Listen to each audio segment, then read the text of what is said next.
Dear loving Creator God, Mwari we wedu come before musiki you tinouya again pamberi penyu on another zvakare Sabbath day. We pasabata thank you rino for this blessing. tichikutendai nechikomborero ichi. We thank you for the opportunity that Tikutendai we're able nemukana to come together and watinokwanisa kuuya pamwe chete really that we're still living in relatively tichiri kurarama hedu munguva ine times. rugare. And we thank you, Father, and we Tikutendai thank you, Mwari God, for all the blessings that you do nezvikomborero provide for zvese each one of us. zvamunotipa And we kune mumwe think of nemumwe those wedu around the world who may nemunhu be wese ari not pasi in as tenderere fortunate a situation. asiri We ask musituation for a special yakaoma. blessing tonight on Tokumbirawo chikomborero this whole meeting, for a chakatsanangurika special kumeeting blessing ino. on Elder Tess as she's Tokumbirawo sharing chikomborero pana these Elder things Tess with apa us. achisheya zvinhu izvi We nesu. ask that you will open our hearts and Tokumbirawo muvhure minds, mwoyo give yedu us eyesight and to be able to see and tikwanisewo understand, kuona to hear nekunzwisisa and understand all of these nekunzwa wonderful truths. And we thank chokwadi you for zvese this blessing, and we chakanaka. ask this Totenda and pray this in nechikomborero Jesus' chakanaka. name. Tonamata Amen. muzita raJesu. Amen. Amen. Thank you, Lynn. Totenda Lynn. It's good to see you. Zvakanaka kuonana Good to see everyone again. nemunhu wese zvakare. The weeks go quickly. Mavhiki anopetanwa I want to zvinokasika. erase the board work Ndoda kudzima behind me zviri paboard and draw it up just a little bit differently ndozvinyora to see if neimwe that nzira helps what we're doing make toona kuti some zvinobetsera more here kuti sense. zvinomeka I'm going to sense draw this zvatiri line kuita. slightly differently. Ndichazvidrowa neimwe nzira yakati siyanei. I didn't want to erase it before we began because just seeing what was Ndaisada there from kudzima last week I tsatatanga think nekuti can help tikangoona orientate board zvinotibetsera kuti tirangarire. it helps bring back what was said and done. Zvinobetsera kuti tirangarire zvinhu zvatakataura We had the nekudzidza. spectrum. Someone gave this quote. Pane munhu akatipa quotation iyo. We were tying back this election to both sides of that curtain of the great controversy. If we talk about that curtain that separates takataura curtain the spiritual fight yaipatsanura that Christianity understands between Christ and Satan, peel back the curtain and see that fight, takavhura curtain iroro tikaona kurwisana uko. in the political world around us in the United States, takatarisawo political world yakatitenderedza kuUnited States toona zvakare kurwisana kwakafanana ikoko. Ukavhura curtain unongoona kuti chinhu chakangofanana nekuti zviri kungotenderera pamaelection. Sarudzo pakati pehurumende mbiri dzakasiyana ndiyo significance yekuti Ipsos 2016 ndiro dambudziko readventism pavanofunga kuti hatifaniri kunzwisisa zvepolitics vachimisuza maquotation aEllen White.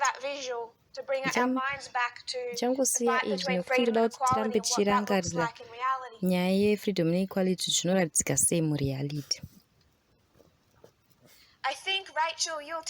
Ndofunga kuti Rachel iwo chandiudza. Ndofunga kuti yanga iri 8 saka ndaigadzirisa ndisandadzima. Takaenda muReddit kuti tione community iya yefar right. Takataura nezveTrinity. Ndichadzima izvi kuti tive nezvekushandisa zvakati wandei. Asi tichatara patsva zvizhinji zvacho nekuti tichangotanga kudiscussa militia groups ekuAmerica.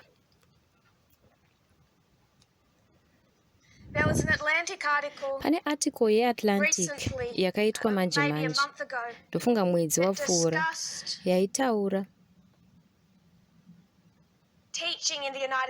kudzidzisa kuAmerica semaprofesa vekuzvikoro kuti vadzidzisi ava kuti kategori yematicha vaidzidzisa maevents ari kuitika izvezvi kunyanya-nyanya nenzira yekunzwisisa.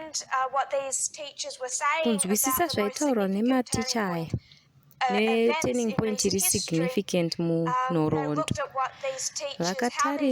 Vakatarisa kuti madzidzisi avo vaivadzidzisa sei vastudents avo pane nhoroondo 5 ma-turning points enhoroondo 5 ndamboedza kuitsvaga asi satatanga ndicharangariri asi ndoziva kuti pane kudonha kweberlin wall, 9/11, arab spring, January 6, 2021. Pane list yacho ndofunga kuti zviri legitimate,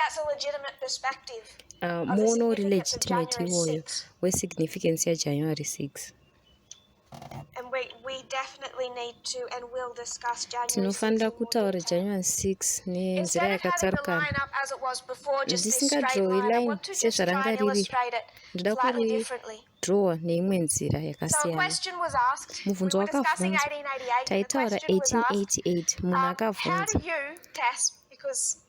achibvunza inini Tess kuti tinopepeta sei ma-left wing source, nekuti munotora mamwe mosiya mamwe akatowanda, munotosiya zvakawanda kupfuura zvamunotora. Saka munozodhisaidha sei kuti ndezvipi zvatinotora ndezvipi zvatinorasa? Tinoziva sei kuti zvatiri kusiya zvakashata? Toziva sei kuti zvatiri kutora zvakatonaka? Inini mhinduro yangu yaive kuti ndonzisawo zvekutora nezvekusiya, nekuti ndine ndichiita ndozvandaingoita kubva pekutanga. Ndaiita nemuono wechiprofita ndisingabhesi nezvandinoda. Mubvunzo unoti kuleft wing tinopepeta sei, asi matambudziko eleft wing akarukana neekuright wing, saka hazvina kumbonyanyotidetsera kungoenda kuma-issues eleft wing chete tisingazonzwisisi matambudziko eright wing. Saka pachinhambo chekungodhiskasa veleft wing takapedza mavhiki akapfuura, ende tichawedzera kudhiskasa mune mamwe mawiki anotevera, tichitaura kuti veright wing neveleft wing vacho vanotombomirira chii, ethos yavo chii, tichinyora pasi mapolitical soup ari complicated everyright wing. Pachinhambo chekudrowa sezvatakaita kare, ndoda kuzvidrowa nenzira iyi inotevera. Une pakati wobva waita iwewe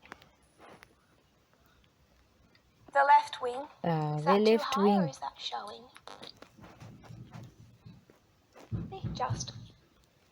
You have the center, you have the left wing, Uneve pakati woita veleft wing, the right wing.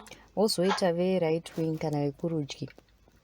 Now, Rachel, I'm going to squish this movement Rachel, a little bit back towards the center than movement we were yedu before. kumashure Maybe one zvishoma ejects, than that's fine. patakamboisa, asi kana uchida kupikisa But let's zvakanaka say we circle tomboti isusu maybe this totenderedza faction. iyi And I want to section title iyi. this Ndoda faction kuidaidza section Protestantism. iyoyo ndichiti Protestantism. So this is left wing, this is Saka right avo wing. i-left wing avo i-right wing. In 2018 Muna and 2018 na 2019, 2019 we start takatanga identifying kuongorora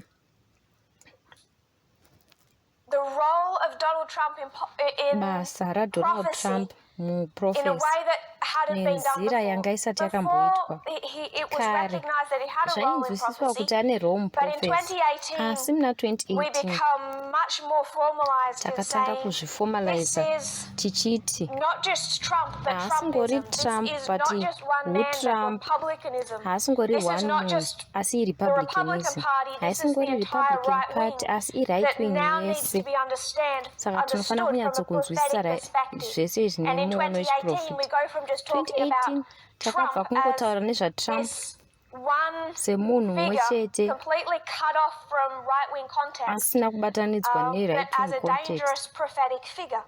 In semunhu 2018, we ari put him dangerous back in that context kuzviprofita. and say this Muna isn't about 2018 one man, this takati is hazvisi about semunhu everything one chete, that he stands for. This ndezvezvinhu is about the zvese entire zvaanomiririra, right-wing political spectrum. ndezve-right wing And when political we say spectrum that iri in yese. 2018, it Takazvitaura shakes muna this entire 2018 movement, because zvakazungunutsa when we movement attack the ino, right-wing nekuti political patinoataka spectrum, we political attack this spectrum movement yeve-right, because this movement is tinoataka in the movement ino right-wing political nekuti spectrum. ipapo yanga iri ku-right wing And spectrum. this movement is in the right-wing Movement ino political iri ku-right spectrum wing kudaro, because Protestantism, yairi evangelicalism muprotestantism is in the pane right-wing political evangelicalism, spectrum. iri because ku-right wing, Catholicism is in the kozoita futi right-wing political Catholicism spectrum, iri and we all ku-right wing have a political problem spectrum.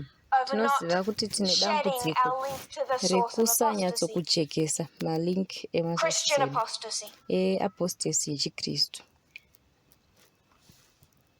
So that's the significance of 2018. Ndo Trump significance was ya already understood as 2018. a Trump prophetic figure. aitonzwisisiwa But in semfiga 2018, yechiprofita. we really say we need to stop 2018 seeing him as takazotanga just kuti this takufana kumira isolated kungomuona evil figure, semunhu and it could have been ari Clinton, it could have isolated. been anyone. Anogona kunge ari He chero munhu. stands for an entire Anomiririra political party that is appealing to an inoapila ideological base kune that is the ideological right base wing in the yeve United right wing States. kuunited States.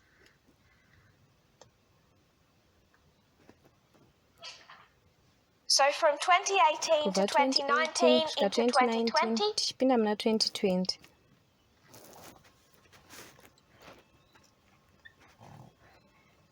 and we are continuing to, and we won't stop this side of the second advent. We Tichienderera continue mberi to link kusvika kusecond advent tichibatanidza chisabata to where Protestantism sits on the political kune spectrum. Protestantism payakagara papolitical spectrum iyi. Takazviita nekuronda chisabata nhoroondo yacho kuburikidza mumillerite history, tichiona Great Awakening yekutanga neyechipiri nemillerite history muSecond Great Awakening. Takaenda kuarticle riya raGoldstein akanzi how did the constitution become Christian.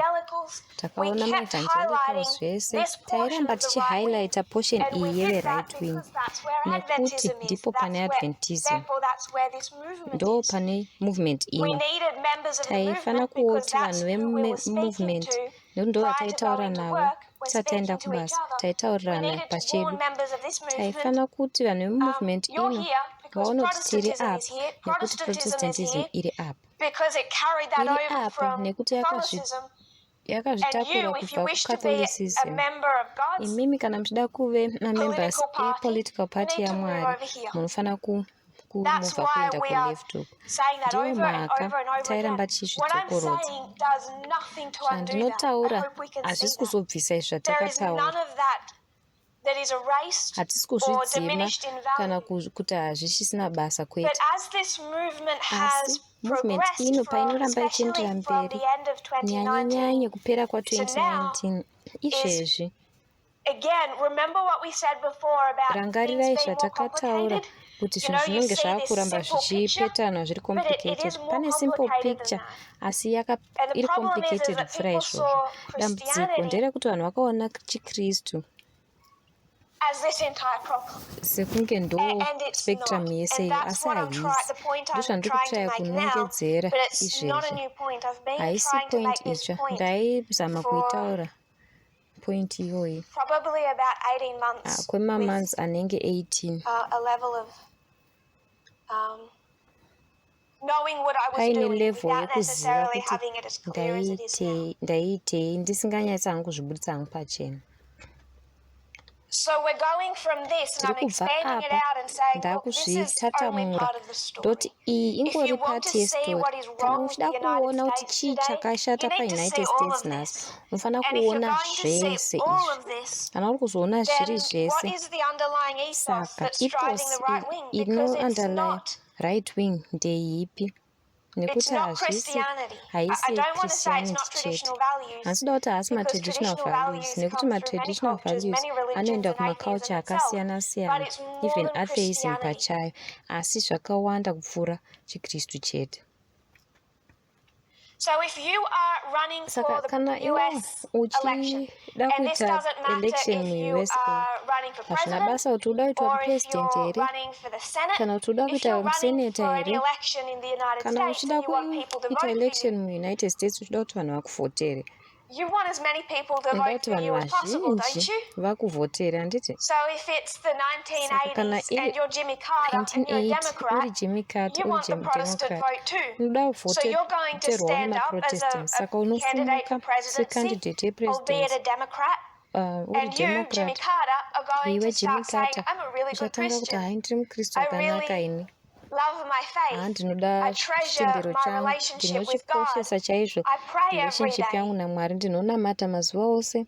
You're going to appeal Uchange to the uchida Protestant vote. You kubata have to. Protestant So vote, when you unotofanira look kudaro. at the Saka US paunozotarisa government and you hurumende see US yeUSA presidents like Donald Trump woona mapresident vakaita kunge appealing Trump to Protestantism, that vachitaura isn't because nemaprotestant, that's the entirety of their haisi nyaya base. yekuti ndo It's only bhesi ravo part of rese it. Does kwete, that make sense? ingori pati yacho. Josephine, Zvine does that musoro make here? sense? Josephine, zvine musoro here?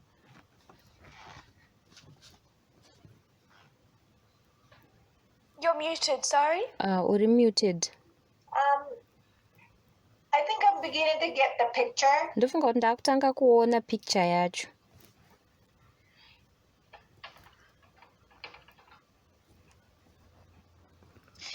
I'll repeat that and then I might ask you again. Then ndozokubvunza zvekare. Because I didn't nekuti phrase that handina very kunyatsozvitaura clearly, so I wanted to make zvakajeka, sure. saka ndaida This is the left kunyatsokumeka wing. sure.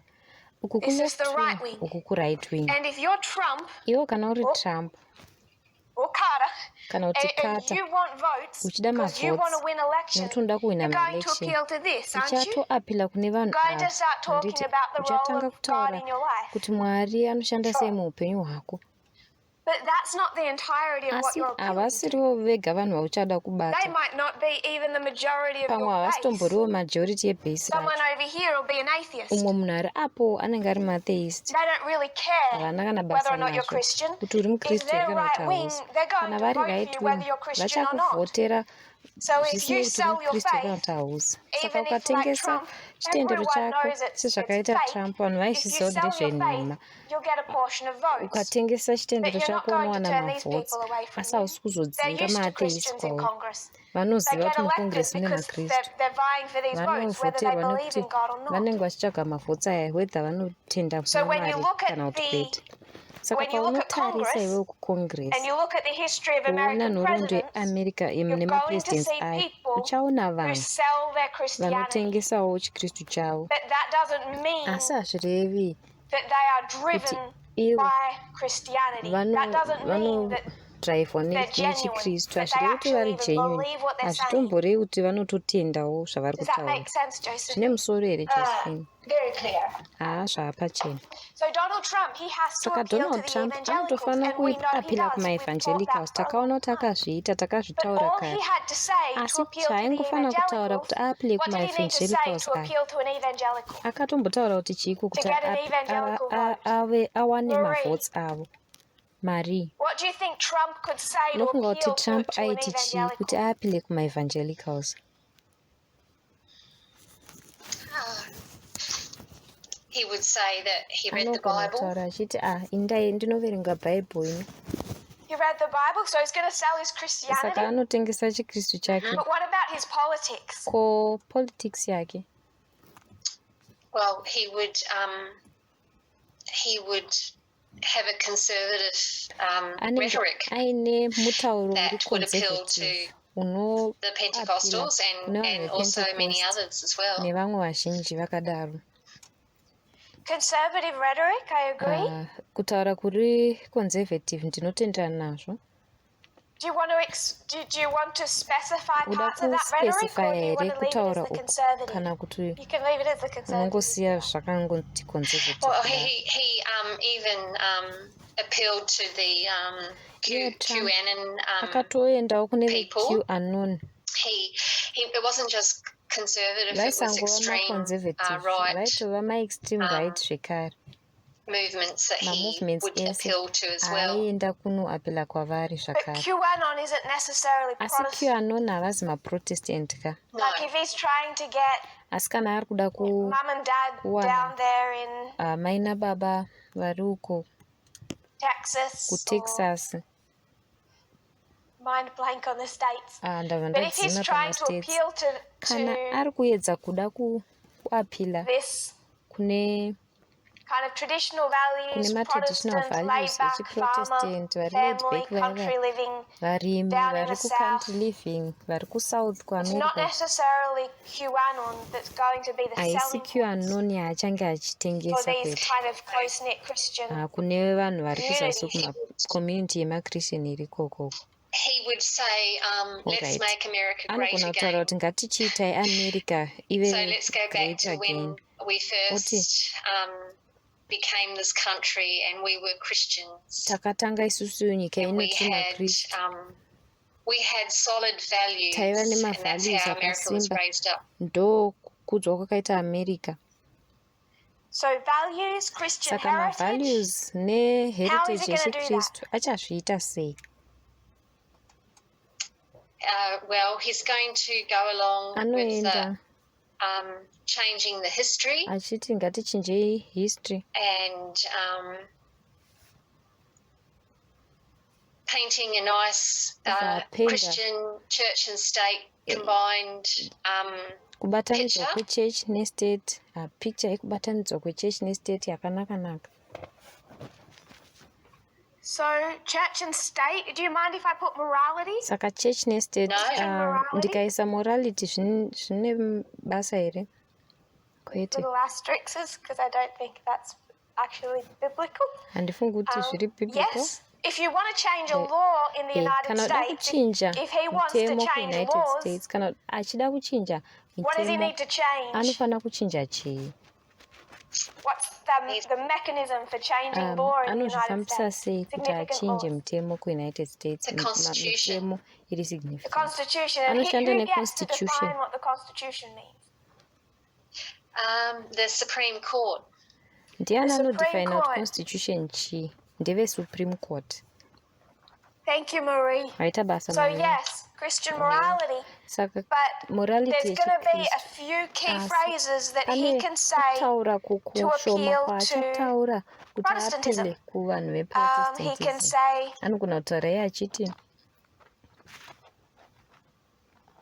listed a few thoughts. Josephine, you have a thought.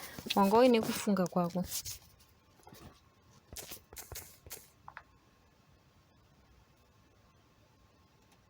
Just one, so that just morality that Marie has already said. Immorality yataurwa naMarie ndanichiedza about abortion. Kutaura zvana abortion. Moralizing the law. Mitemo yakadaro.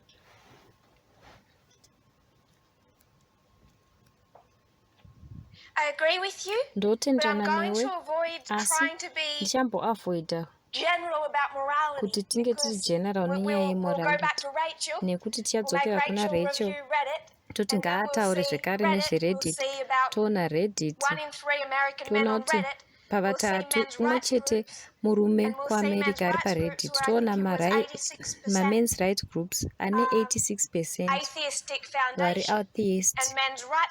Ma-men's rights group aya anongonyanya kutaura nezvetradition. Saka ndiri kuedza kutageta Protestantism. Saka ndiri kuedza kunge tiri specific kuti pane morality asi yakanangana nemorality yemuBible. Achataura nezveSupreme Court, achataura zveabortion hongu. Those are phrases that he will get. That's enough for him to get the Protestant vote. He didn't need to say more than that. But the problem is if you look back and see all the things that Trump said and did, he appealed to a lot more than the evangelical vote. That was only part.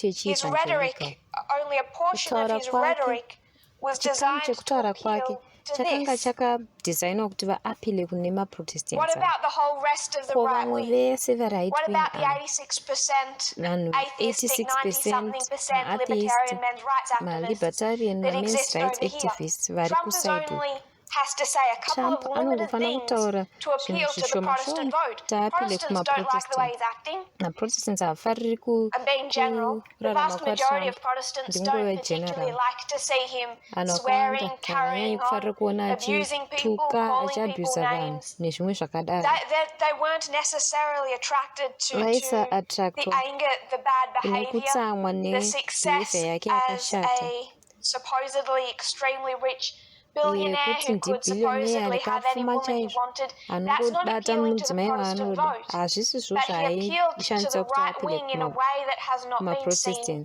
asi in akaapila history. kuright wing zvisakamboonekwa muhistory. To a radicalized right wing that Kune has not right been wing seen in history, and that radicalization element is not Protestant. Radical So element I'm iyi wanting haisi us to Protestant. expand Saka our kuti view from what titatamure we've muono spent wedu years doing, where pane it is this zvatakambospenda makore narrow tichiita. picture Tine of picture Trump elected by itete yaTrump evangelicals, akatarudzwa evangelicals feeling nemaevangelicals, threatened and maevangelicals therefore vachinzwa kunge vari becoming kuthreatenwa, emboldened in vobva their efforts to vasimbiswa link mumaefforts church and avo state. kuti vabatanidze That's kereke not nestate.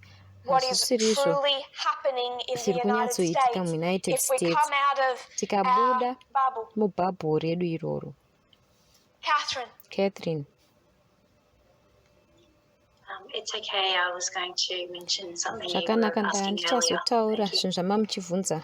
Then do you mind repeating it in your own words? Unogona kuzvidzokorodza here mumazwi ako? Hongu. Yeah, I was just going to mention how Ndanichida Donald Trump kuzongotaura kuti Trump he was talking about placing judges on the Supreme nezvekuisa Court that majaji pasupreme court. would be put forward by the Federalist Society. Vanhu vakaita kunge Federalist Society vakaona zvichiapila kwavari. Thank you. Waita And you've basa brought in more detail wabva there, waunza the detail Federalist Society. ipapo neFederalist He Society. knew what he was doing. He Aiziva knew who he zvaaita. needed to Aiziva appeal kuti to and the aitofana catchphrases kutoapila nemaphrase anovabata make sure they understood that anomeka sure kuti he was on their vanzwisisa side, that he vanonzwisisa kuti definitely ndiri had their kudivi agenda ravo at heart. anitori neagenda pamwoyo. Brendan. I was going to say the Supreme Court as well. Ndanichazongotiwo Supreme Court and also uye he met them akasangana navo and explained to them akavatsanangurira how they're not going to be downtrodden anymore. So he havasizombotsikirirwa zvachose. he met them as Akasangana victims, navo and he was going to achivaita kuti fix mavhictim ende Christianity aizogadzirisa not being chikristu downtrodden kuti anymore. chisaramba chitsikwa-tsikwa. And part of that story was the Supreme Court. Nyaya imwe yakaita ipapo ndeyeSupreme Court. And this is coming back to our document, Saka zviri that kudzoka feeling that they're kudocument redu threatened, that rekunzwa Christianity kuti is tiri under threat. kuthreatenwa isu makristu. But they vote for him despite his vanomuvhotera behavior zvisinei nemuraramire waTrump because they believe he can nekuti protect them. vanotenda kuti anokwanisa kuvaprotect. Yes. So a large part of his behavior isn't Saka appealing to them. They behavior vote for yake him despite that behavior. haisi So kuapila who is that kwavari asi behavior there to appeal vanongomuvhotera to? zvakadaro. Saka behavior yaTrump iyi inoapila kuna Just ani. general question, you don't have to Ungori answer mubvunzo uri it. Kind of- general munogona kusaupindura zvenyu. You can if you I would say the radical Ndogona right kuti that we're veradical going right into now, vataakuda kutarisa izvinezvi that is celebrated, that ndo behavior vanocelebrata behavior iya yaTrump on these forums that we're going into now, kumaforums aya atava sort tiri of behavior. kutarisa ndo vanoda behavior dzakadaro even though it's despised by the evangelicals. kunyange zvazvo ichivengwa behavior iyi nemaevangelical protestant. Yes, Hongu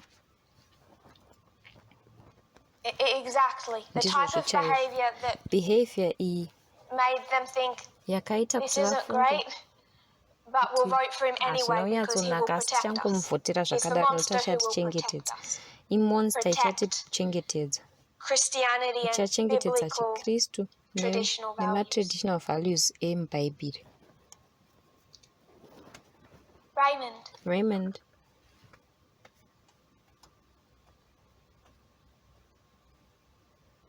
If we could perhaps not comment on the chat, if you want to tikambomira message me komenta privately, pachat kana then I can read it out messagera there. zviri private ndogona kuzozviverenga hangu. But otherwise, Asi if we can, tikagona isusu just reminding it's okay, sometimes we forget. I might come back to you in a moment. You can message me if you like. Lynn? ndozodzoka kwauri unogona kundimesejera. Lynn. I was just going to say he's going to appeal ndachizotaura kuti to anoapila their desire for freedom. kune desire In other yekurusununguka words, he's referring to things like the establishment, draining the swamp, all of those things, because they're all oppressed. So he wants to restore their freedoms to be able to do like their gun laws, for example, to be able to have their guns and other things like that. Plus, he wants to build the wall so that that keeps out people who are going to threaten their jobs or whatever his excuses were for that. So basically, he's appealing to the right in overall. On the basis of maintaining or re-establishing their freedoms, and he throws in bits of the Christianity there with things like abortion laws. He also, just from his behaviour, illustrates, regardless of what he says about women, his behaviour certainly shows that he puts women in their place, that would appeal to those far-right extremist groups, I would think. So anyway, they were the thoughts I had, so I'm not sure if that's picking up on what you were talking about or not, but anyway, that's it. At this stage, I was being specific to what he said to appeal to Protestantism. Because build the wall, drain the swamp. They are phrases that necessarily... Oh, sorry, I thought you... to hear. But yes, they are things to keep in mind when I was actually all of the right thought asking for something broader. Sure. There is that That's broad what you ugliness. were asking. I thought your question was, okay, we've discussed that. Yes. Sorry. We will go into the broader scene. Josephine. What about immigration? Immigration. Like, stay with America as a white nation and not bring in all of these different immigrants. Does that fit in there? Immigration laws, maybe that came later. The time's coming when I'm going to get into trouble. I know that, and I already am. Because I'm pushing back on putting white nationalism and racism in front of it. He did even better with the Hispanic community over time than he did in 2016. Why? I'm not asking for an answer to that. But we need to get deeper, and the problem, going to start complaining about the left wing prematurely. There was an article recently, I think we all are aware what happened at the Oscars. And the article said, why do black women always have to be the butt of the joke? And I thought about it and thought, you know what this author is doing?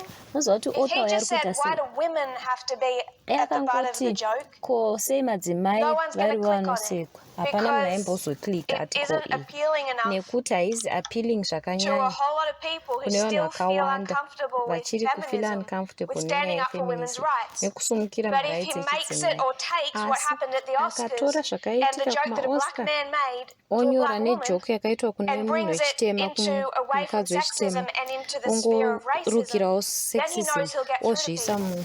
Because at least one of those issues enough people care about. At least one of those issues, not feminism, doesn't no longer have that extent of stigma attached to it. You can talk about racism, you talk about feminism, and someone starts to feel sick in the mouth. It has to be tied to that, but just after, just seconds before, he makes a joke about a black woman. He made an awfully sexist joke about a Hispanic woman and her marriage. The subtext of that joke being that women, this Hispanic woman, are jealous and difficult and like making their husbands' lives miserable if they aren't satisfied. Before that, you had female comedians pane futi macomedians other parts of the Oscars ceremony, making jokes about women's sexuality, about women's body hair, about women's body weight. The entire Oscars ceremony, which now in 2022 can no longer stand alongside Trump and look progressive. Now they don't have Trump to make them look good anymore. The entire Oscars ceremony was centered on jokes about women. But the author of a left-wing article can't say that. He has to say that black women are always the butt of the joke. That was not the issue of the Oscars. It was a sexism and misogyny issue. And it was much more than one joke. It was the entire affair. So I am pushing back, and this is one thing I sift with otherwise good articles, that yes, even with immigration, there is a segment that is for a white America that has that strong and visible racist element. And we did this at the camp meeting. We're going to get that segment, that third group of people who believe that America should be white and racial discrimination is good. But the first group and the second group are just as much part of the problem. And one of the reasons the right wing gets so annoyed is because they all get put in with here. So just to complicate the picture even more, I want to share screen. Picture yacho ndoda kushare screen This yangu. is a member of the far-right militia movement, meeting with Black Lives Matter, signifying his support and marching alongside them. Okay, it's complicated. This is a far-right militia group aiming for a civil war part 2 in America, allying themselves or trying to with Black Lives Matter, albeit Black Lives Matter leaders saying, please don't come. But there was an attempt by the Boogaloo movement to say we are on the same page with Black Lives Matter, we are with you. We believe in racial equality and we want to defund the police too. We have goals in common. So I want us I'm trying to get us to see the complication. And that is hindered when white nationalism is always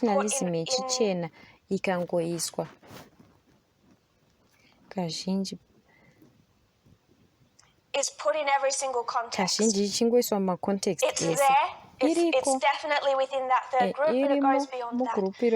And I'll bring it back to the words by Enrique Tarrio,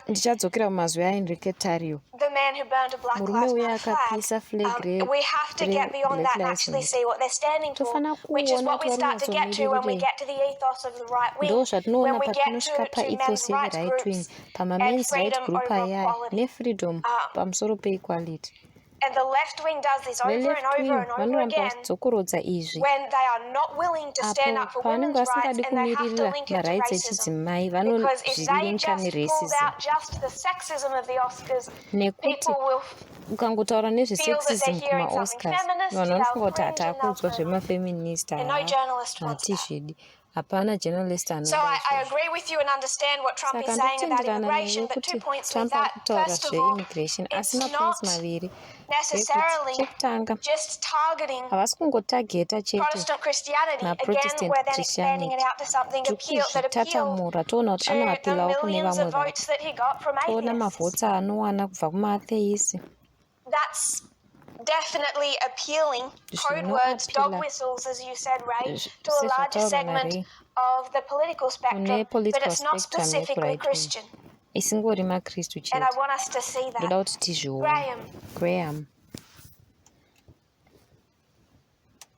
My mind went to Donald Trump's international endeavours, pfungwa dzangu dzaenda kune ma-international endeavours aDonald Trump sekuIsrael kuti zvakaapila sei kuboka remaprotestants. Israel is a good one. Israel is a good example. It shows that inotiratidza just one thing he had to say or do that the rest of the right wing wouldn't particularly care about. avo right-wing zvavaisazove nebasa nazvo asi aida kuwana mavhotsi emaprotestants aya patinozoona kuti Clinton akawana mavhotsi akawanda kupfuura iyi zvaitova nebasa kuti ave nemavhotsi emaprotestants iwayo zvaivawo nebasa kuti ave nemavhotsi right-wing yese futi tofanira kuona kuti chii chiri kuvamotivheta.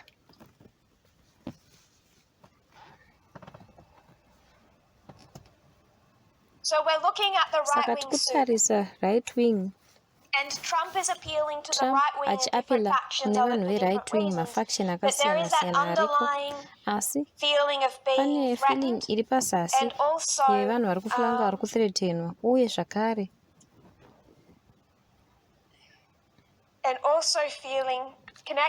feeling yakabatana neyekuthreatenwa iyoyo yekuti freedom iri kutorwa. So we moved beyond talking about republicanism and we started to talk about libertarianism. Takapfuura kutaura republicanism chete tikatanga kutaurawo libertarianism. Tangoti tatingaridza chinhu chatakataura mawiki Rachel asati adzidzisa zveReddit. Yaiva article yeveGuardian muna 2016. December 1st of 2016, after Trump's election, the Guardian writes, everything that we're seeing today with Trump's election had its precedent 2 years ago in 2014. And what they're speaking about is gamergate of 2014. Was the precedent that led to Trump's victory in 2016. Now is Gamergate. Was any of that Christian? Remember, we're talking about young men on video games, online, the same kind of faction of the right wing that you're also going to find on Reddit, on men's rights forums that, as we saw, was 80-something% atheist and 90-something% with a libertarian bent. 90% Gamergate was not Protestant. It was not Christian. It was atheistic in nature. The people, that is. Gamergate led to 2016, according to the Guardian. And I would say they weren't there to was a few years too early. But January 6, 2021 had its precedent in 2016 and in 2014. January 6 insurrection, that was not some type of Christian Protestant revolution. It's the same type of community. It's the far right, it's the neo-right, it's militia groups. And I want to draw some distinctions between this right-wing soup. They have an underlying ethos that's the same. Freedom over equality. And the feeling that freedom is under threat. So if we can picture it this way, you're a Republican. You are alive, of age, following the events slowly of 2001, George Bush, his election, he comes into office, then September 11 happens. And from 2001, through George Bush's 2 terms as US president, George Bush George Bush expands the power of the executive branch beyond what it had ever been before. And he does that in the context, in the shadow of September 11. So the power of the executive branch grows exponentially. The problem with that for a Republican is what happens if a Republican loses power. This is the same issue the Democrats are facing. The Democrats are looking at the filibuster and saying we should abolish that. And the Republicans are saying you go ahead and you abolish the filibuster. Just you wait till there's a Republican in office and see how that works for you. So the Republicans are watching George Bush expand the power of the executive branch for 8 years.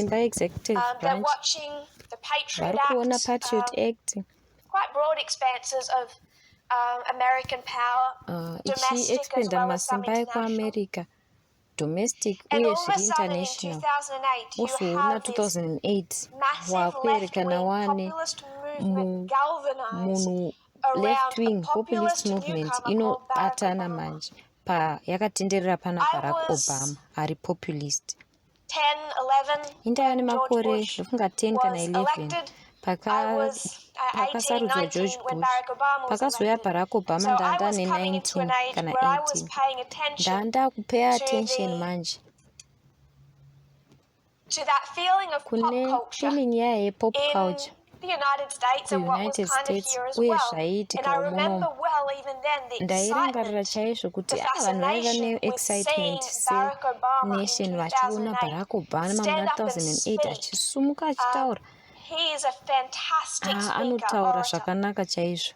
And it was a populist movement. Yaiva He was movement an outsider, yevepopulist. not to the extent that Trump is, but he was still an kwete outsider. sezvakaita He Trump was still outside aiva the swamp. wekunze. And if you're a Republican Kana in uri muRepublican 2008 and 2008 you have watched the power of the executive waona branch that simba much, reexecutive you are branch going to watch all ratatamurwa. of that Uchaona get zvese handed over zvaakupuwa to this manje kune populist, munhu ari left populist wing, weleft going to wing shut Guantanamo, achati going ndichavhara to Guantanamo, make the US ndichaita progressive, USA ifambire mberi. populist, Munhu ari relatively populist young ari Barack Obama, wechidiki Barack and that Obama. was terrifying. Izvi Now, if you're also zvakatyisa racist, that nyanyenyanyi is kana uri definitely a part racist. of it. But it's not just a reaction to a black Yakanga president. isingori That's reaction, part of it, but it's much more expansive asi than that. They zvakakura saw pfuura that ipapo. expanded power in the Vakaona executive masimba branch get akatatamurwa handed executive from branch George Bush, achipuwa who kubva had kuna done that George Bush expansion in the shadow of 9/11,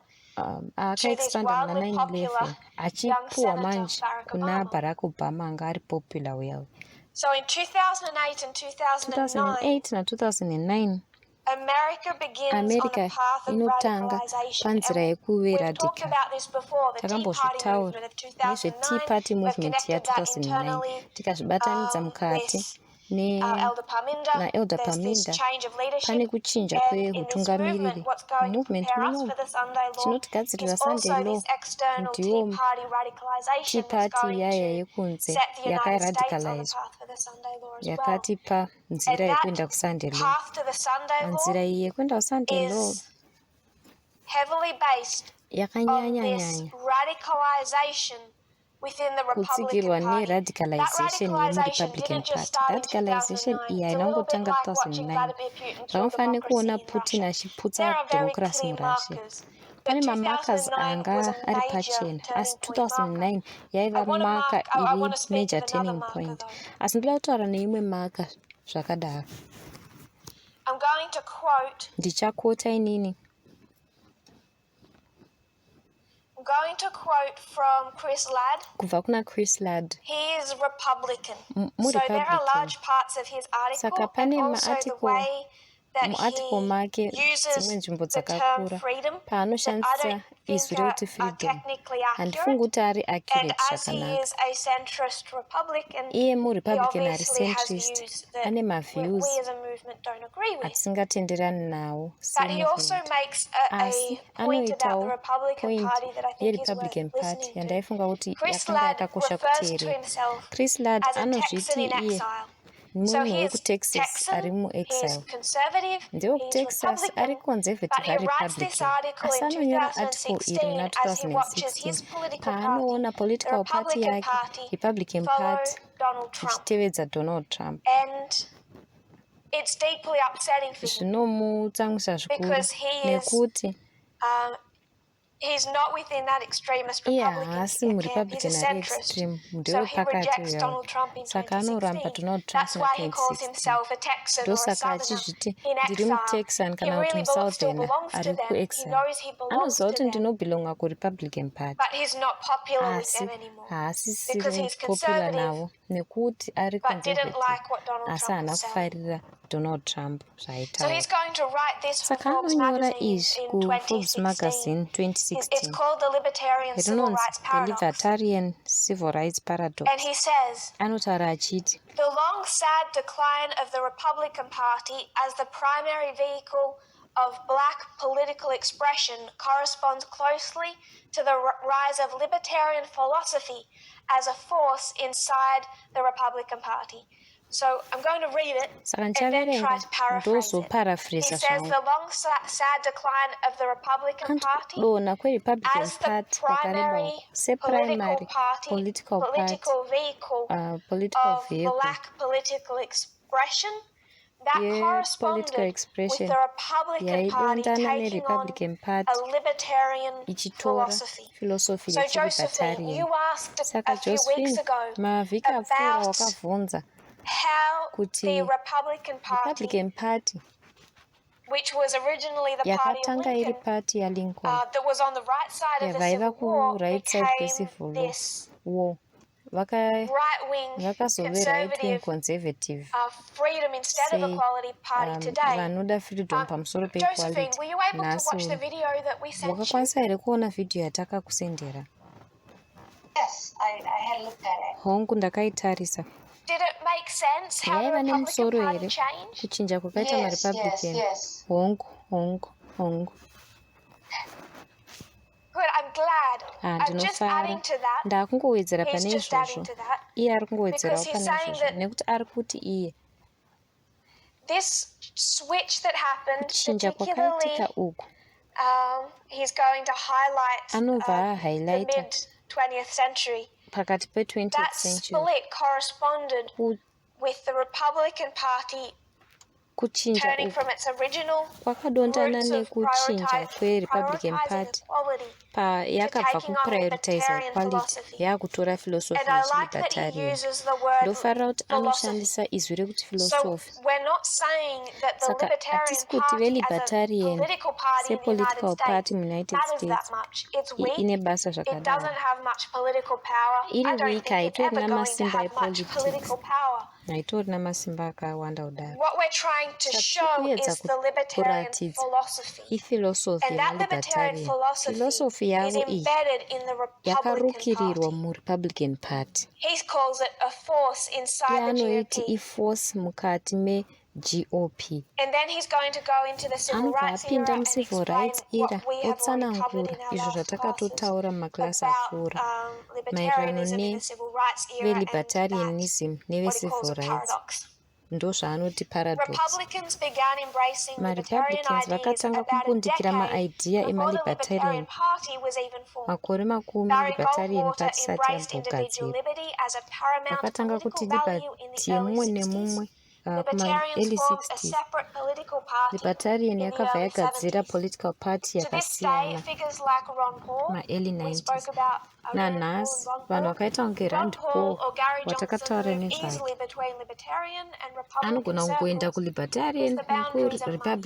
The libertarian movement today is still the heir of the Goldwater Republicans. It was Goldwater who launched the Republican shift toward libertarianism, and it was under Goldwater that libertarian thinking flanked its first big test of real-world effectiveness. He is referring there to the Civil Rights Act. Modern Republicans, troubled by their party's racism, are eyeing the Libertarian Party as an alternative. Ironically, it was Republicans' flirtation with libertarianism, not a political party but the philosophy, that destroyed our traditional role as a political outlet for minorities. It was libertarian policy and rhetoric that converted the South into a Republican stronghold. Does everyone understand the point that that's making? Even if we're not explaining what that means yet, do we get the point?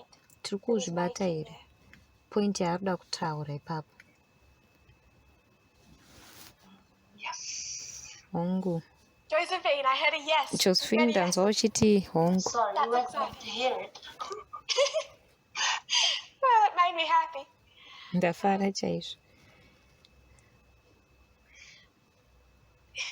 Raymond says yes. So it's not a... I'm not saying that the Libertarian Political Party has a major role in the Sunday law. What we're talking about is libertarian philosophy, and that philosophy is embedded throughout the right wing, but especially throughout the far right. kufar right.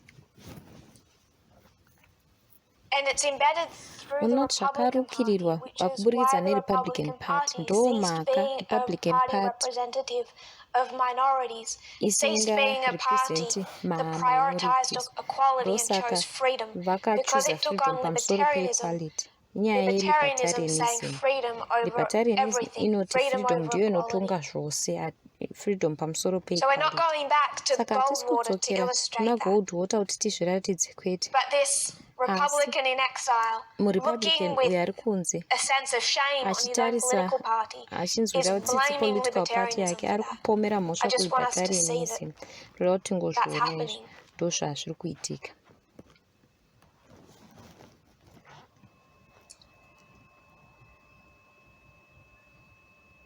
If we have no thoughts or questions at that point, Brandon.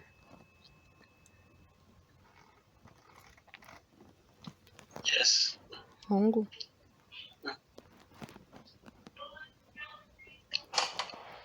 Explain to me what tough on crime means. Tough on crime. And be as negative as you like. Unogona kuve negative. Zvaunoda. Tough on crime. Tough on crime.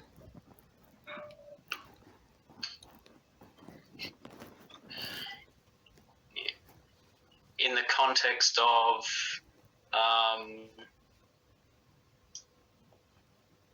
what's that book? Context ye book here. The New Jim Crow, in that context, is that what you're referring to? New Jim Crow ndo zvamuri kureva here. I'm asking you to explain the phrase, and you can do that however you want to. Phrase yacho unogona kuzviita nenzira yaunoda. Because this is like one of those slogans, isn't Nekuti it? ndiyo imwe But what does it mean? But it was I guess they call it a dog whistle, I guess. Dog whistle. To deal with drug-related crime. Macrime ane chekuita nemadrugs. So you're saying they're talking about drugs? Saka iwo uri kuti vari kutaura nezvemadrugs. In the past, that's what it's been used for. Mashure ndo zvayakamboshandisirwa.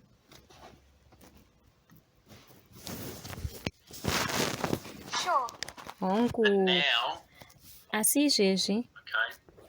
If I was to look at it now, kana ndiri kuzoitarisa izvezvi. It was used to address yakashandiswa a kuadresa lot of the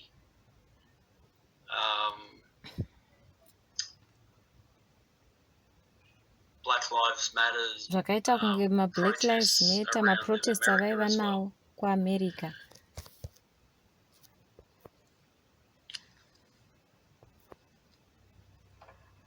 If you're going to bring in Black Lives Matter, ukaunza iwewe Black Lives Matter ndichaunzawo defund the police. Nekuti do you see these two as linked? unoona kuti zvakalinkana here zviviri izvi?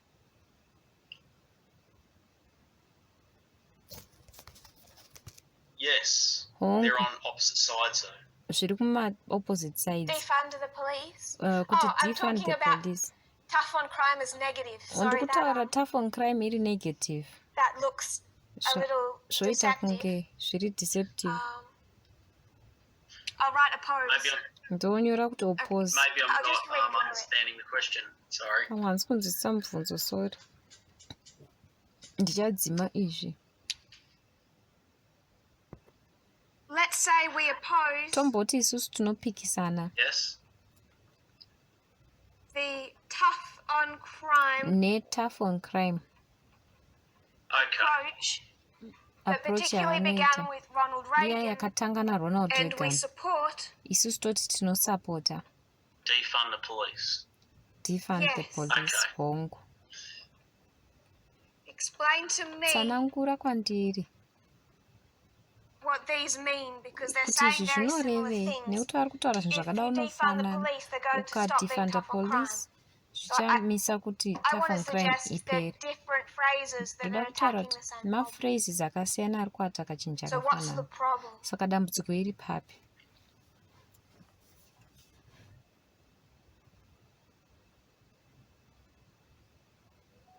What's the problem? Dambudziko riri papi? Tough on crime.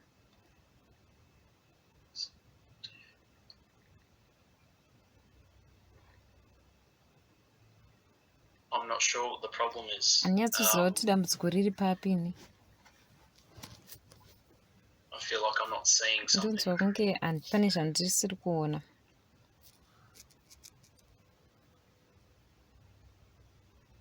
What does tough on crime mean? Tough on crime yacho zvinomborevei? Kana usinganyatsoziva zviri right, unondozodzoka hangu kwauri. Tough on crime. Tough on crime.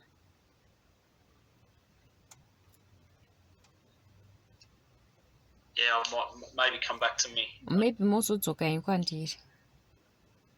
Raise your hand if Simudza ruoko rwako kana if I something feel like I'm not seeing something. kana ukazorirangarira. it's fine, it'll click it. Be my explanation. Zvinozoklika. That's the fault. Pamwe kutsanangura kwangu ndokusiri kuna kujeka. Josephine, I don't know if this helps. handisi kuti zvinobetsera here? Things. Give coercive forces less control. Ipai mapurisa control ishoma What's going on? pane zviri kuitika. In other words, Nedzimwe give us more nzira freedom, individual freedom. tipei mafreedoms emaindividual akawanda. Individual freedom. Saka uri kuti freedom emaindividual So we're fighting for freedom. saka taakurwira freedom Yes, hongu, but we word it differently. asi tichizvitaura nemanzwi Freedom akasiyana. from what? Iyi ifreedom kubva kune chii? Good government, Kumagovernment makuru, coercive forces from police, maforces emapurisa, surveillance, surveillance, control. kukontrolwa.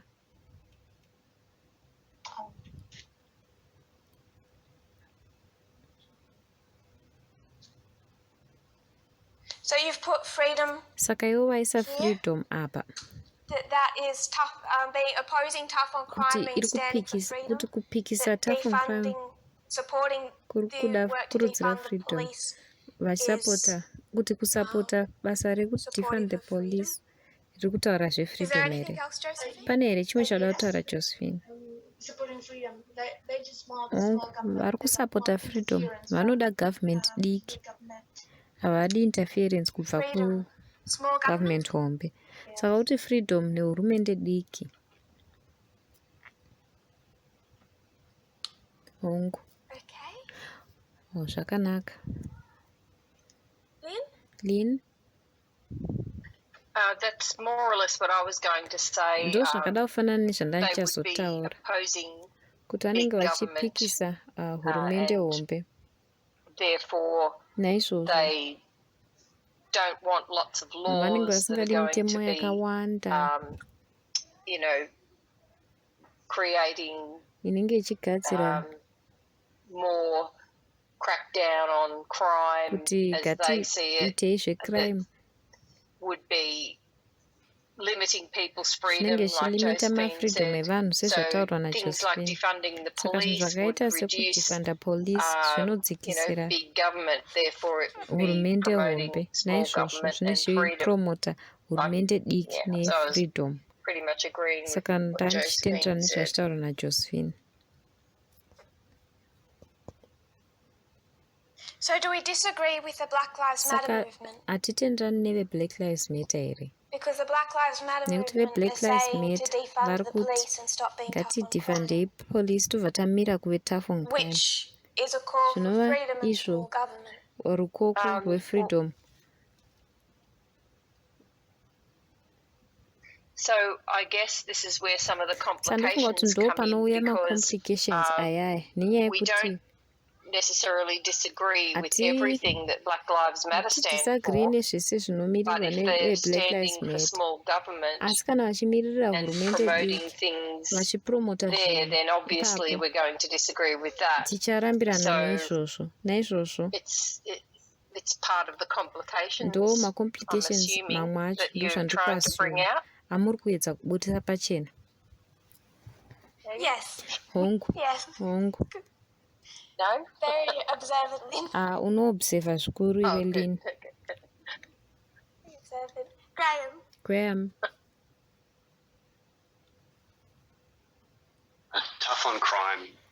crime is a slogan to me that represents slogan inomiririra a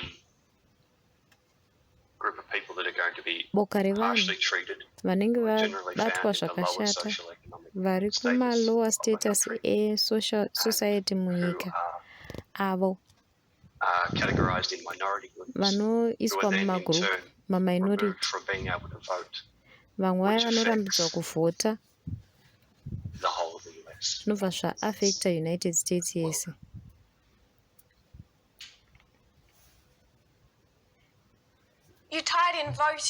Waunza nyaya yekuvhota, unogona kuwedzera ipapo here? Wotipa utsanangudzo kuti waunzirei nyaya yekuvhota? Paunenge uri tough on crime, unobva waita felon, hauchakwanisi kuvhota, haukwanisiwo kuvhota,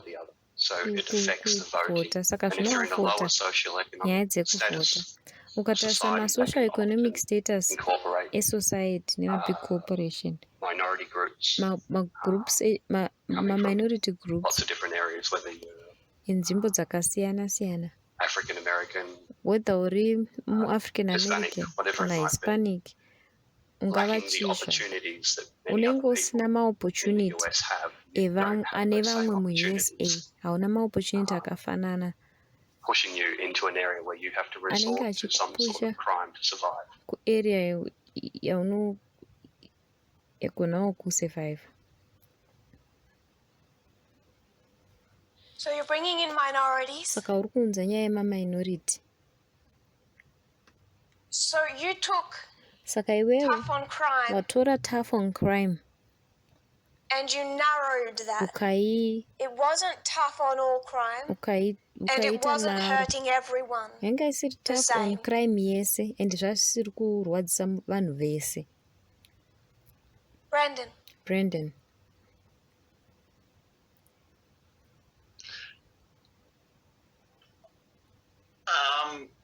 You said there was a problem. Matimi paine dambudziko neizvi.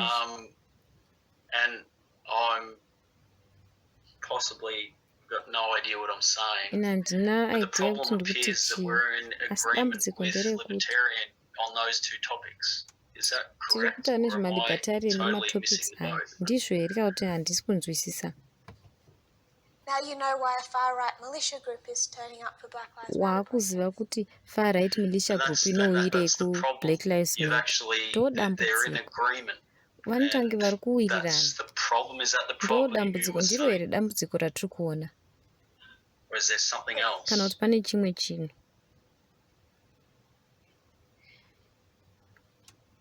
The Boogaloo movement. A portion of them, because they are definitely white supremacists. Boka ravo nekuti white supremacists. Saw the Black Lives Boka ravo rakaona saw the death of George Black Lives Matter, vakaona kufa kwa George Floyd, vakaona Black Lives Matter vachiti defund the police, vakati tinowirirana nazvo izvi, tichakusapotai, tomacha nemi, tounzawo pfuti dzedu.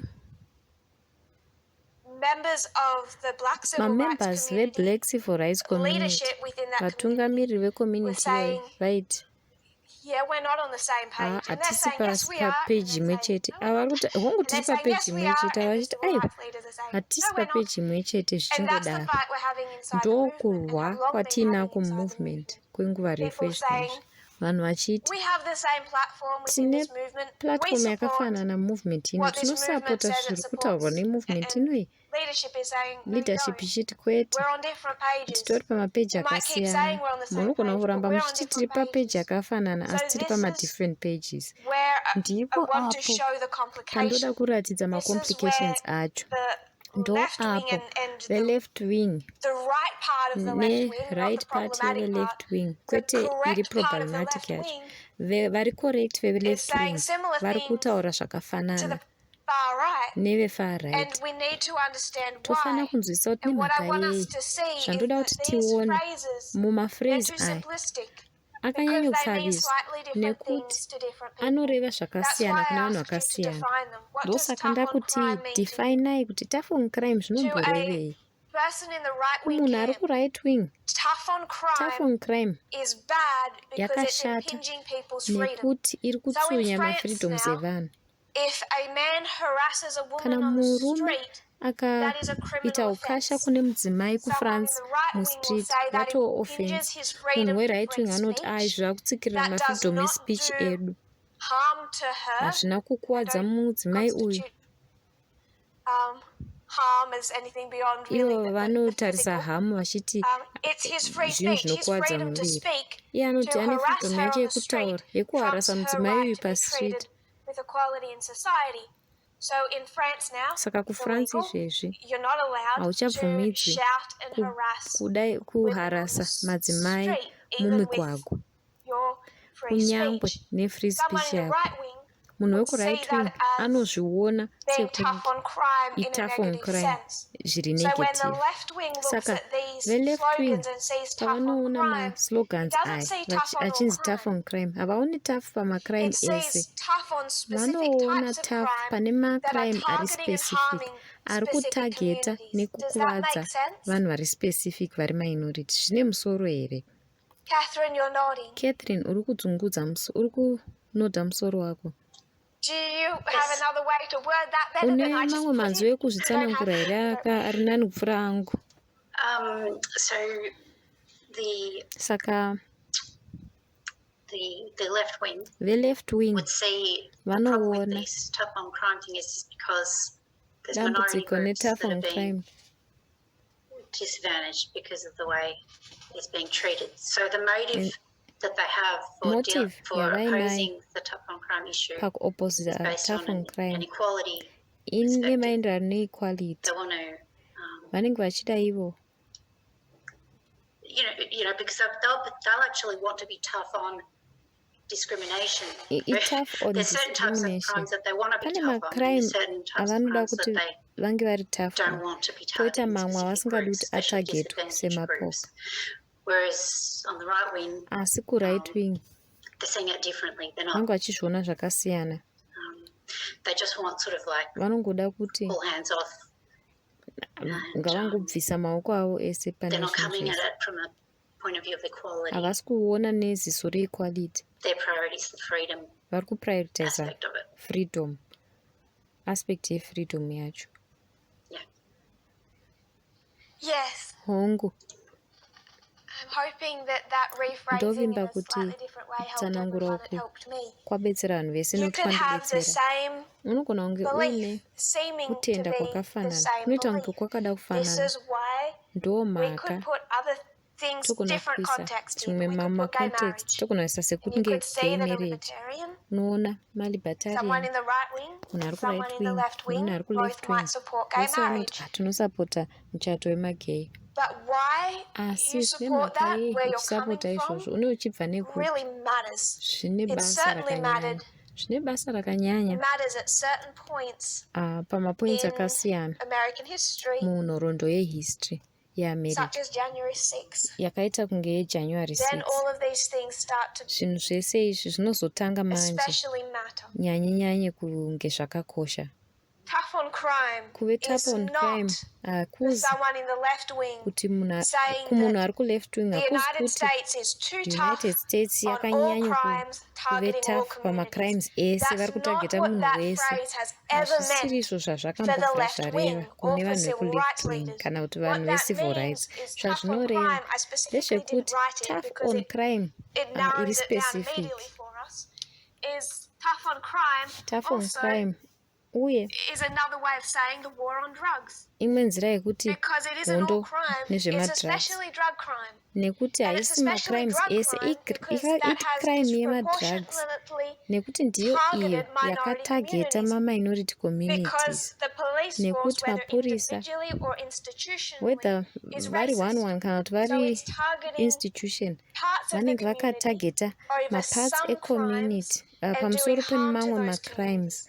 That's the left-wing vachiita hamu approach nenyaya to opposition to the makommunity war wayo. on drugs, Ndo zviri kuopposwa to neveleft criticism kumawar on of the drugs, tough on crime kukritisaiza policies, kwematough on crime and to policies when ariko. they talk about defunding Pavanenge the vachitaura police. zvekuti defund the How police, often do you hear the story unonyanya of a kunzwa man nyaya who's iyi abusive, yemurume threatening anenge achiabusa a achisitoka female achithreatena partner or partner yake ex-partner wechidzimai obva aiswa kuparole. Hapana anomutora zvesiriasi, obva auraya partner yake. Zvinowanzoitika sakadii? Zvinongoramba zvichiitika kazhinji. The left wing havasati vamboti America yakanyanya kuita tough kumadomestic crimes. Hazvisizvo zvavari kutaura. Havasi kuti vari too tough kuvanhurume kana kuti kuvanhu vachena. Hazvisiri izvo zvakambotobvira zvataurwa neve left wing. Haisiriyo position yavo pane mafreezes aya. Asi kana uri mulibertarian uchanzwa phrase yakafanana kuti iyi ndinotenderana nayo. Unonzwa kuti Black Lives Matter wada kudefanda police nekuti prostitution ifanira kunge iri legal, nekuti tikuimpinja kumafreedoms evanhu nenyaya yekuti freedom. Naizvozvo vamwe vemamembers ava vanobva vauya kumaprotest eve Black Lives Matter. Ndivo vaya unoona vachiita violence pamaprotests aya nekuti kwaiva neviolence. Asi yakanga isiri left wing yaita violence. Percentage yakakura yaiva yeve right wing yeve far right vaiuya kumaprotests aya vachida kudefanda police nekuti kwavari zvinoapila kukurwira kwavo kwerusununguko. Handisi kuti tasvika papi nemacomments. Ndichatanga naMarie. I was just going to say that the police force were a law unto themselves anyway. Pachezvavo kwavari. Saka from a left point of view, defunding the police was to take the power out of the police, from the police's hands.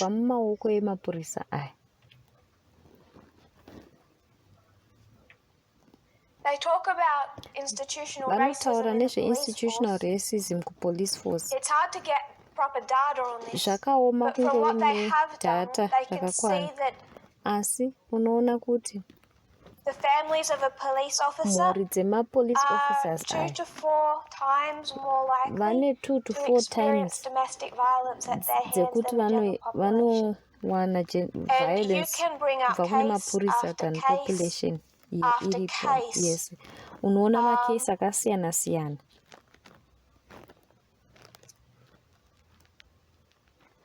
A 30-year-old veteran police officer shot his wife and then himself in Colorado Springs earlier this summer. This is from an article from 2014. Article ya 2014. So it's a few years old. Tacoma Police Chief David Brame, who perpetrated another murder-suicide in April. Akaitawo murder ndofaita suicide in April. Sergeant Ryan Anderson, a narcotics officer, broke into his ex-wife's home and fatally shot her before shooting himself. Crandall Police officer shot and killed his wife before killing himself. Nevada Police officer killed his wife, his son, and then himself. Joshua Boren killed his wife, then 2 children, his mother-in-law, and then himself. Hours earlier, she had threatened to leave him and take the children, confronting him because he had been raping her. Yes, it comes up over and over again. The misogyny and the domestic violence that occurs within the police force, and then their ability to cover that up because they know their way around the system, and they also know, have a whole lot of friends who think they wouldn't do that. And if anyone wants to bring in mental illness into those stories, if you didn't over George Floyd, kana musina kuiunza pana George Floyd, racism, kana musina kuiunza pana racism, makuiunzire kana musiri concerned nezvemental health nemapurisa vari kuchajwa, musazviunza panyaya dzemagender issues. Zvamunozongoita mune makungoita kunge domestic issue, moiti haisisiri issue yemasimba. Iyi issue yemasimba necontrol. Police force, justice system yese ine issue, asi haisi issue apo vandikutsika-tsika mafreedoms evanhu. Inyaya yepower necontrol neabuse, inyaya yeequality. Left wing inoti mapurisa anoda kufunga kuchinja kuri radical kwete nokuti vari hard A lot of kune the police force varume are vari abusive abuse men. varume The very vakawanda men who mapurisa are vari meant to answer abuse a call where there are cases of domestic avo abuse and vanofana they kuuya abuse their own panenge families. paita 2 to madomestic 4 abuse times more vanotoabusawo likely to mhuri do dzavo so than the saka general community. vanotonyanya So the police force kutorerekera needs a kuzviita radical than community rethinking. yese The saka left wing police force yese understands inofanira that. kuchinja The mafungiro right wing ndo also thinks zvinotaura the police veleft wing force needs a radical rethinking. veright wing And I'm vanotiwo not talking mapurisa about the ngavachinje Republican centrist right wing. handisi I'm kutaurira talking about the marepublican far right. centrist I'm veright talking wing about ndikutaura libertarianism. vefar right They ndikutaura agree velibertarianism with the left. Say we vanotendana need to nereleft rethink the kuti police force. tofana This side does it kuchinja from a mapurisa perspective of quality. This side does it veleft from a vanotarisa perspective of neziso freedom. reequality veright votarisa And this is neziso what we are refreedom encountering over and ndo over zvatiri again kuramba within the tichisangana movement nazvo as well. mumovement Because we zvakare have a position on nekuti something. tine position And yechimwe people say chinhu we agree with vanhu you. voti hatiri And kutenderana we say isi not toti really. haa kwete You might agree with some of the hatisi kutenderana conclusions. munogona kutenderana You nemamwe might agree with gay maconclusions marriage. mugona kutenderana I keep going back nemuchato to that because it's a wemagay clear example between ndo left wing and example yandoramba Republican ndichidzokera agreeing kwairi for nekuti different reasons. yakajeka But whether or not you're asi actually kuti doing so from a munozviita here proper prophetic perspective iri proper again bringing it back to both sides of that great tichizvidzoka controversy kumativi curtain, ese it econtroversy matters. curtain It yedu matters what political party you vote for. zvine basa kuti uri political party ipi We're kind of out of time.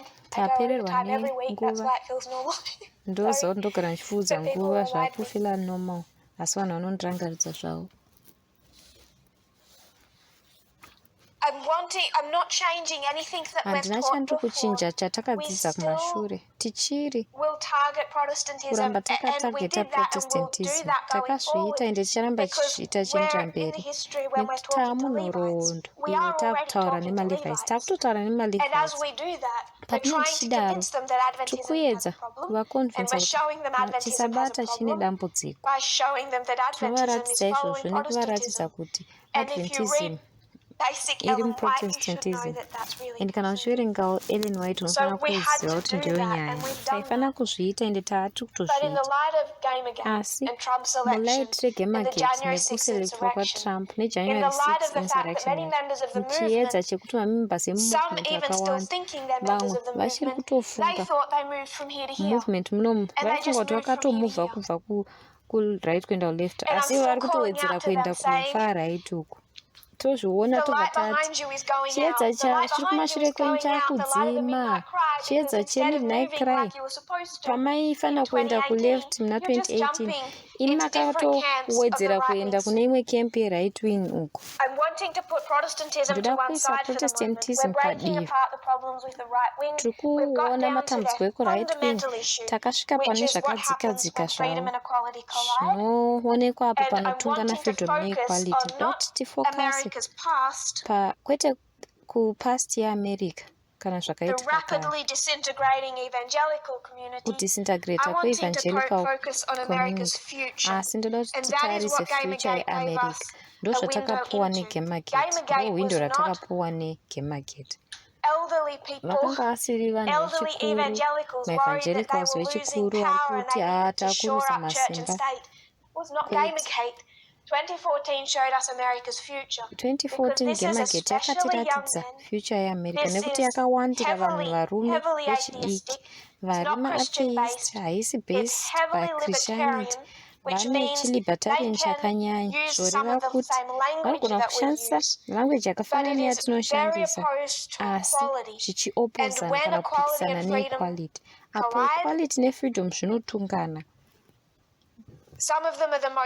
vamwe vacho vanozobva vaita dangerous zvakadaro atiko yevox atiko iyai yaifanira kutiratidza kuti varume vaya vakataura muna 2014 vashoma ivavo vari abusive zviri pachena varume ivavo vanosapotwa nemamiliyoni hae vakaenda kure zvavo asi vakapushirwa kwazviri haisi mhosva yavo mamillions iwayo vanotenderana nepoint yekuti varume ava muna 2014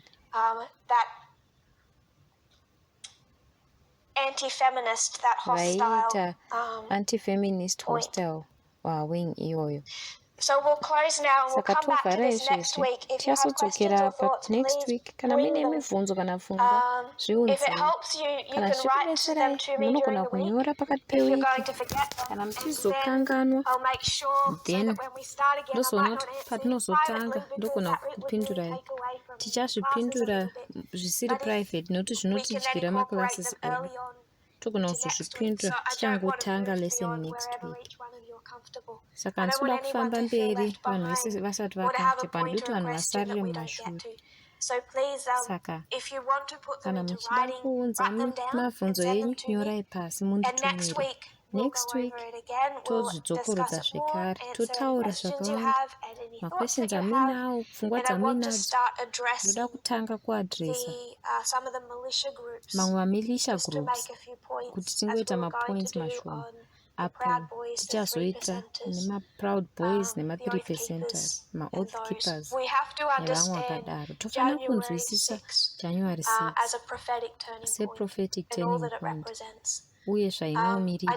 make the point, Ndakaita and point I'm hoping people don't and misunderstand me ndopa vanhu when I'm saying that havatadzi simplistic phrases kundinzwisisa. that Ndotaura bring in white maphrase ari supremacy simple ana can miss white the point of supremacy. what's happening. Ukazviunza It zvinogona kumisa misses, point yezviri it can kuitika.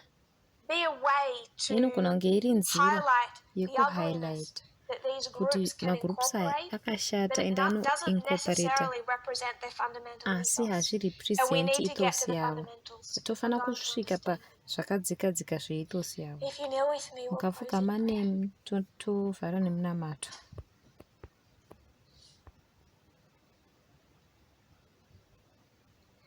Dear Lord in heaven, Mwari kudenga, thank you for our blessings. tokutendai Thank you nezvikomborero. that you Tokutendai are helping us understand kuti mukutibetsera these kunzwisisa complicated political events and complications changes nemaevents within the United nekuchinja States. kuri We kuitika understand muunited that it states. is the glorious land Tonzwisisa for a kuti ndiyo reason, glorious but it land has so much to teach uye ine us zvakawanda about your zvekutidzidzisa government nezvehurumende and yenyu about the opposition party. uye I pray that zveopposition we will party. understand it Ndonamata kuti so that we can tizvinzwisise, understand the Sunday kuti law, so we tigonzwisisa can Sunday understand law, current events, tigonzwisisa but maevents much ari more kuitika izvezvi, fundamentally, asi so that we can understand your tigonyatsowo government kunzwisisawo hurumende the yenyu, way it should have been and the nzira way that you're yaifana kunge promising it iri can be again. ende nzira If we yamukupromisa vote kuti for inogona you, kuve if zvakare. we decide Tikafuatira to follow saidi renyu, you wherever you go, tikadhisaidha kuteverai even kwese if it kwamunoenda, requires a kunyange deep look at self, zvikarekwaya kuti even if it tizvivheneke requires zvakadzika, a high degree of kunyange unlearning. zvichirekwaya kuti tive Thank you for this nekudzidzunura group that's so kwakakura. willing to Tokutendai wrestle over these neavo things vari kuda alongside me. kuresla And I pray nezvinhu that izvi. you bless their Ndonamata Sabbath kuti hours, mukomborerewo bless them during the week as they think on vesava these pakati things, pevhiki vanenge and as they vachifunga think zveizvi, of questions ava or thoughts or nemibvunzo contributions to nepfungwa share. nemacontributions I pray that ekushare. you'll continue to bless Ndonamata kuti these murambe studies. I know that you muchivakomborera are with mastudies us. aya. And I pray Kuziva this kuti in mumwe Jesus' manga name. muchikomborera. Amen. Tonamata